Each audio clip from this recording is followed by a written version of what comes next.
कहानी का शीर्षक है ससुराल आकर बिगड़ गई। रचना की शादी को कई साल हो गए थे। सब बढ़िया था। छोटी बहू होते हुए भी वो बड़ी का हर फर्ज निभाती थी, क्योंकि बड़ी बहू तो आते ही अलग हो गई थी।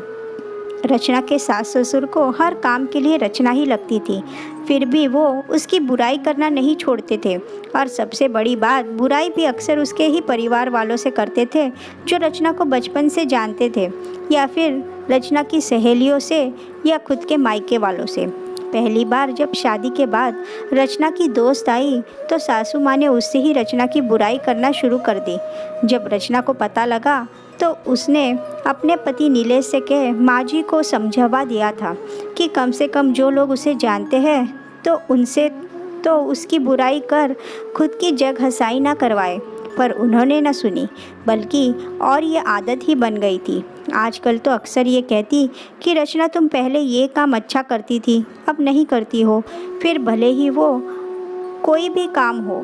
रचना की बुआ उसके ससुराल आई थी, तब सासू माँ की किटी पार्टी भी थी। वो बुआ को भी साथ ले गई और आदतना सबके सामने ही रचना की बुराई करने लगी। कहने लगी, रचना पहले सब अच्छा करती थी, पर अब कोई काम ठीक से नहीं करती। ना ठीक से रोटी बनाती है, ना सब्जी, ना अच्छे से कपड़े पहनती है, ना बच्चों का ख्याल रखती है। वो और कुछ बोलती, इससे पहले ही रचना की बुआ बोल पड़ी, लगता है ससुराल में आकर बिगड़ गई है, क्योंकि हमारे घर की तो वो बड़ी बेटी है और सारा घर और ऑफिस दोनों अच्छे से संभालती थी और बड़ों से लेकर बच्चों तक सभी का ध्यान भी रखती थी। आपके यहाँ आकर बिगड़ गई है। ऐसा कीजिए, महीने 2 महीने जमाई सा के साथ उसे मायके भेज दीजिए, हम सुधार कर भेज देंगे। अब रचना की सासू माँ का मुंह देखने लायक था।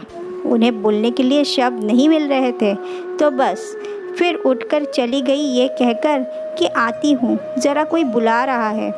और रचना की बुआ जी बस मुस्कुरा रही थी।